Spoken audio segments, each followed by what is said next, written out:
عبس وتولى أن جاءه الأعمى وما يدريك لعله يزكى أو يذكر فتنفعه الذكرى أما من استغنى فأنت له تصدى وما عليك ألا يزكى وأما من جاءك يسعى وهو يخشى فأنت عنه تلهى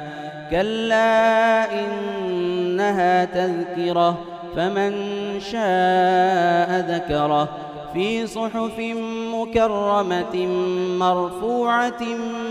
مطهرة بأيدي سفرة كرام بررة قتل الإنسان ما أكفره من أي شيء خلقه من نطفة خلقه فقدره ثم السبيل يسره ثم أماته فأقبره ثم إذا شاء أنشره كلا لما يقض ما أمره فلينظر الإنسان إلى طعامه أنا صببنا الماء صبا ثم شققنا الأرض شقا فأنبتنا فيها حبا وعنبا وقضبا وزيتونا ونخلا وحدائق غلبا وفاكهة وأبا متاعا لكم ولأنعامكم فإذا جاءت الصاخة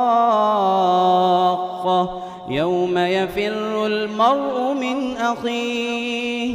وأمه وأبيه وصاحبته وبنيه لكل امرئ منهم يومئذ شأن يغنيه وجوه يومئذ مسفرة ضاحكة مستبشرة ووجوه يومئذ عليها غبرة ترهقها قترة أولئك هم الكفرة الفجرة.